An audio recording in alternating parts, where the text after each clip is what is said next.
दोस्तों नमस्कार, स्वागत है आप सभी का ऑनलाइन एडा फर्स्ट यूट्यूब चैनल पे। जैसा कि दोस्तों आप जानते हैं किसी भर्ती संबंधित कोई भी जानकारी होती है आप सभी को ऑनलाइन एडा फर्स्ट चैनल के माध्यम से दी जाती है। एक बार फिर से आप सभी को दिवाली की शुभकामनाओं के साथ गोवर्धन पूजा की भी शुभकामनाएं। हम बात करने वाले हैं टीजीटी पीजीटी 2022 की भर्ती परीक्षा के बारे में। अगर बात की जाए कट ऑफ को लेकर, क्योंकि कुछ विषय ऐसे हैं जिनके अंदर आपको काफ़ी बड़ा उलटफेर देखने के लिए मिलेगा, इसके बारे में बात की जाएगी। साथ ही नई एडेड जूनियर शिक्षक भर्ती के विज्ञापन में कितने पद आपको देखने के लिए मिलेंगे, नई लेखपाल भर्ती को लेकर शासन ने यहां से आदेश जारी किया है। साथ ही एडेड जूनियर शिक्षक भर्ती कट ऑफ के बारे में, मेरिट लिस्ट के बारे में कि किस विषय के अभ्यर्थी सबसे ज़्यादा चयनित हो रहे हैं। वीडियो को लाइक कर दें, साथ ही शेयर कर दें और चैनल को सब्सक्राइब कर लें, जिससे कि जानकारी आप सभी को ऑनलाइन एडा फर्स्ट चैनल के माध्यम से रियल ऑथेंटिक सबसे पहले मिलती है। चलिए दोस्तों वीडियो शुरू करते हैं और शुरुआत करेंगे सबसे पहली अपडेट के बारे में, जो कि संबंधित है टीजीटी पीजीटी 2022 की परीक्षा के बारे में। जैसा कि दोस्तों आप जानते हैं टीजीटी पीजीटी 2022 के अंदर पदों की संख्या आप सभी को जो देखने के लिए मिली है वो काफ़ी ज़्यादा कम है। लगभग 4163 पदों पे इस भर्ती का जो विज्ञापन है वो जारी हुआ है, टीजीटी और पीजीटी दोनों को मिलाकर। लेकिन अगर बात की जाए इस भर्ती के अंदर कट ऑफ के संबंध में, क्योंकि बहुत सारे मुद्दों को लेकर हमने बात की है, लेकिन एक ऐसा मुद्दा अभी भी है जो कि कट ऑफ का है, जहाँ पे आपको बड़े बड़े उलटफेर देखने के लिए मिलते हैं। और कुछ विषय तो ऐसे होते हैं जहाँ पे अभ्यर्थी अपना 100% दे भी दें तब भी उनको यहाँ से मुश्किलों का सामना करना पड़ता है। आपको ज़्यादा अच्छे तरीके से समझाने के लिए मैंने टीजीटी पीजीटी की सब्जेक्ट की पूरी लिस्ट आप सभी के सामने रखी हुई है। अब यहाँ पे जो आप सभी को मैं समझाने वाला हूँ कट ऑफ को लेकर ये है, आप में से बहुत सारे अभ्यर्थी अलग अलग विषयों के लिए आवेदन करेंगे और हर विषय की आपको अलग अलग कट ऑफ देखने के लिए मिलेगी। साथ ही मेल और फीमेल की भी आपको कट ऑफ अलग देखने के लिए मिलने वाली है। लेकिन कुछ विषय आपको ऐसे देखने के लिए मिलते हैं जिनके अंदर कट ऑफ में इतना उछाल हो जाता है कि उसके बाद में कोई अंतिम पॉइंट भी नहीं बचता है। जैसे कि अगर आप सभी ने 2021 की परीक्षा में प्रतिभाग किया होगा तो आपने देखा होगा सबसे ज़्यादा जो हाईएस्ट आप सभी को जो देखने के लिए मिले थे चयनित अभ्यर्थी कि भाई सबसे ज़्यादा नंबर किस में आ सकते हैं, तो वो सब्जेक्ट आप सभी को देखने के लिए मिला था संस्कृत का, जहाँ पे संस्कृत के अंदर टीजीटी में 500 में से 500 नंबर लाकर अभ्यर्थी चयनित हुए थे। तो अंदाज़ा लगाया जा सकता है कि टीजीटी और पीजीटी भर्ती के अंदर जो संस्कृत का विषय देखने के लिए मिलता है, इसमें आप सभी को अप्रत्याशित कट ऑफ देखने के लिए मिलती है। उसकी खास वजह यह है कि यहाँ पे अभ्यर्थी 500 के 500 नंबर तक ले आते हैं और इसका जीता जागता उदाहरण आप सभी ने 2021 की भर्ती के अंदर भी देखा था।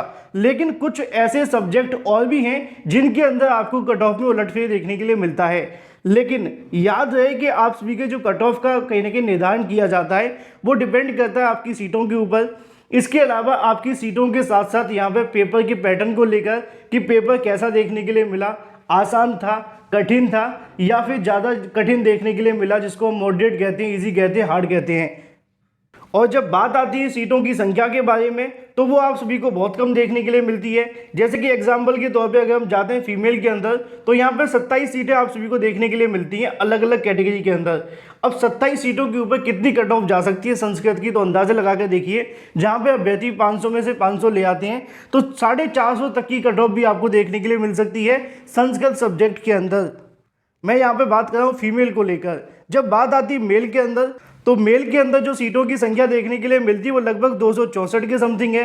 तो हम ये कह सकते हैं कि 300 और 400 के आसपास आपको कट ऑफ देखने के लिए मिलेगी, या फिर ये कहें कि 390 से ऊपर कट ऑफ जा सकती है, ये भी पॉसिबल है। उसकी वजह मैंने आप सभी को बता दी कि यहाँ पे हाईएस्ट नंबर अभ्यर्थी ले आते हैं और जब हाईएस्ट नंबर लेकर के आते हैं तो यहाँ पे कट ऑफ में काफ़ी ज़्यादा बदलाव देखने के लिए मिलता है। और संस्कृत एक ऐसा सब्जेक्ट है जहाँ पे पूरे के पूरे अभ्यर्थी नंबर लेकर आते हैं, ऐसा हुआ भी है और आगे भी हो सकता है। अगर बात की जाए कुछ और सब्जेक्ट के बारे में तो वो आप सभी को देखने के लिए मिलता है हिंदी का। लेकिन पिछली बार जो हिंदी का पेपर का पैटर्न था वो टफ था और पिछली बार हिंदी की कट ऑफ कम गई थी। लेकिन इस बार सीटों की संख्या और भी ज़्यादा कम होगी पिछली बार के मुकाबले, तो यहाँ पे कंपटीशन और भी ज़्यादा टाइट हो जाएगा। तो कुछ ऐसे सब्जेक्ट जिनकी कट ऑफ आप सभी को अप्रत्याशित देखने के लिए मिलेगी। पहले नंबर पर आता है संस्कृत, दूसरे पे आप सभी को हिंदी देखने के लिए मिलता है। फिर इसके बाद में अगर बात की जाए तो आप सभी के सामने गैर विज्ञान देखने के लिए मिलेगा। इसके साथ ही कला की अगर बात की जाए, इसके अलावा संगीत गायन। आप सभी ने अगर नोट किया हो तो पिछली बार संगीत की जो कट ऑफ थी वो काफ़ी ज़्यादा हाई देखने के लिए मिली थी और इस बार तो सीटों की संख्या 7 ही देखने के लिए मिलती है मेल के अंदर, फीमेल में इससे भी कम हो सकती है। तो ये कुछ ऐसे सब्जेक्ट आप सभी को देखने के लिए मिल जाते हैं जिनमें कट ऑफ काफ़ी ज़्यादा जाती है। फिर अगर बात की जाए सामाजिक विज्ञान को लेकर ये सबसे ज़्यादा हाईएस्ट वाले कट ऑफ आप सभी को देखने के लिए मिलते हैं। यही एक मेन सब्जेक्ट होते हैं जिनमें कट ऑफ आप सभी को बहुत ज़्यादा देखने के लिए मिलने वाली है, क्योंकि इस बार सीटों की संख्या भी कम है। लेकिन इसी तरह अगर बात की जाए किस किस विषय के अंदर कट ऑफ कम देखने के लिए मिलेगी, तो हम ये कह सकते हैं जैसे कि यहाँ पे मैंने आपको कुछ सब्जेक्ट बताए, उनके मुकाबले उन सब्जेक्ट में कट ऑफ कम जाएगी, क्योंकि सीटों की संख्या तो सब में ही कम है, क्योंकि कट ऑफ तो ज़्यादा जानी है। लेकिन जो मैंने आपको सब्जेक्ट बताए हैं उनके मुकाबले उनकी कट ऑफ यहाँ पे कम रहेगी। वो सब्जेक्ट ये हैं जैसे कि इंग्लिश, गणित, इसके अलावा अगर बात की जाए फिजिकल एजुकेशन, विज्ञान, साथ ही अगर बात की जाए यहाँ पे आप सभी के सामने जीव विज्ञान, इसके अलावा जो बाद में सब्जेक्ट बचते हैं जैसे कि उर्दू, कृषि, संगीत वादन, ये सब्जेक्ट, इनमें क्या होगा कि बीच की कट ऑफ देखने के लिए मिलेगी।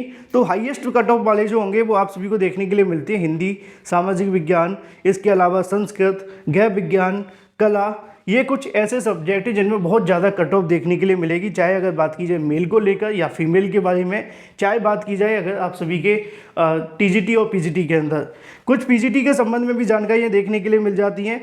तो पीजीटी के अंदर जो ज़्यादातर हाईएस्ट कट ऑफ देखने के लिए मिलती है वो आप सभी के सामने ये लिखा हुआ है, हिंदी के अंदर, संस्कृत के अंदर, कला के अंदर, है ना। इसके अलावा इतिहास के अंदर भी ठीक ठीक कट ऑफ देखने के लिए मिलती है। लेकिन जो कम जाती है वो किस में जाती है, रसायन विज्ञान के अंदर, भौतिक विज्ञान, इसके अलावा जीव विज्ञान के अंदर, गणित के अंदर, इंग्लिश के अंदर।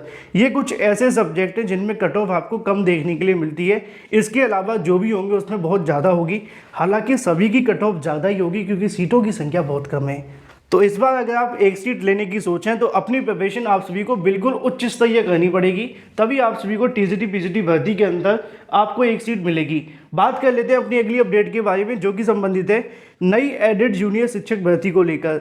नई एडेड जूनियर शिक्षक भर्ती के बारे में कई दिनों पहले मैंने आपको अधिकारियों से जानकारी मिली थी, बताया था।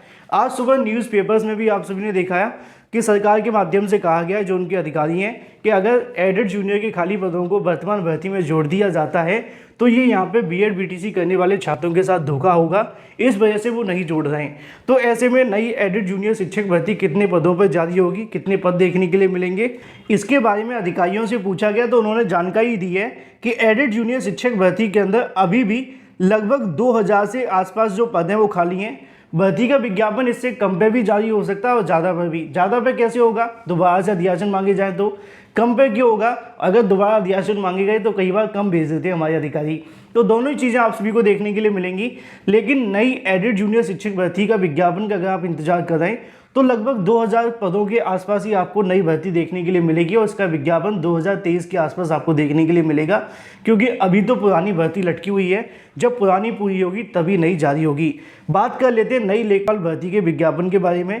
अभी पुरानी लेखपाल भर्ती पूरी नहीं हुई है और नई लेखपाल भर्ती को लेकर भी यहाँ से जो जानकारी है वो निकलना शुरू हो गई हैं।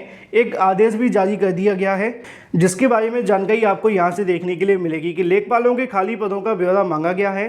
राजस्व परिषद ने लेखपालों के खाली पदों की भर्ती की कवायद के लिए नए सिरे से शुरू कर दी है। परिषद ने सभी जिलों में उनके यहाँ स्वीकृत और खाली पदों का ब्यौरा मांगा है।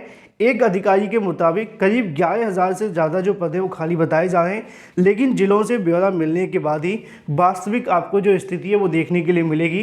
पूरे 11,000 पद बताए तो जा रहे हैं, लेकिन इसमें 8,000 पद पुरानी भर्ती के भी शामिल हैं जो कि वर्तमान में चल रही है। तो उन 8,000 को निकाल कर ही आपके सामने 3 या 4,000 पदों पर नई लेखपाल भर्ती देखने के लिए मिलेगी, जो कि पुरानी भर्ती पूरी होने के बाद ही आएगी। बात कर लेते हैं एडेड जूनियर शिक्षक भर्ती के बारे में। एडेड जूनियर शिक्षक भर्ती को लेकर एक बड़ी जानकारी सुबह के समाचार पत्रों में मिली, उसके बाद से अभ्यर्थी काफ़ी परेशान है मेरिट को लेकर। हालांकि इसके बारे में जानकारी आपको मैंने पहले भी कई बार दी थी कि सरकार इस प्रकार का विचार कर रही है। अगर ऐसा विचार होता है तो नुकसान होगा, क्योंकि आज से पहले कभी एडेड जूनियर शिक्षक भर्ती हुई नहीं है और जब शिक्षक भर्तियां होती नहीं तो इसमें ज़्यादा कुछ बदलाव आपको देखने के लिए मिलते नहीं है। अब यहाँ पर दिक्कत ये आ रही है कि सरकार ने सभी अलग अलग सब्जेक्ट की परीक्षा करवा ली, लेकिन जब यहाँ पर मेरिट बनाने का समय आया तो दिक्कत ये देखने के लिए मिली कि जो ऐसे अभ्यर्थी थे मैथ और साइंस वाले, उनको मैथ पढ़नी पड़ी, साइंस पढ़नी पड़ी और जाकर पेपर दिया। लेकिन जहाँ पे हिंदी इंग्लिश वाले अपने अपने सब्जेक्ट को लेकर अभ्यर्थी पढ़ के गए थे, उनको सिर्फ एक ही सब्जेक्ट पढ़ना था और अपना पेपर देना था। तो यहाँ पर उनके लिए बहुत ज़्यादा बेनिफिट हो गया कि उनका पेपर अच्छा गया, लेकिन मैथ और साइंस वाले अभ्यर्थियों का पेपर ज़्यादा ठीक नहीं गए थे। अब अगर कॉमन मेरिट बना दी जाती है, अगर ये कह दिया जाए कि भाई मैथ और साइंस वाले और जो हिंदी इंग्लिश वाले सभी की एक साथ मेरिट बनेगी, तो नुकसान किसको होगा?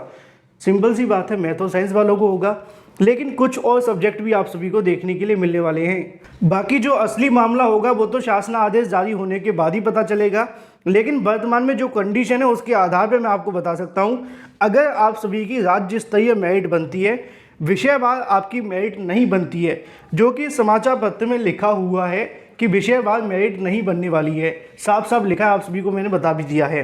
तो यहाँ पे जो सबसे बड़ा नुकसान देखने के लिए मिलेगा वो तो मैथ और साइंस को होगा ही, लेकिन जो फ़ायदा देखने के लिए मिलेगा, जैसा कि आपने टीजीटी में देखा होगा, सबसे ज़्यादा नंबर किस में आते हैं, संस्कृत के अंदर।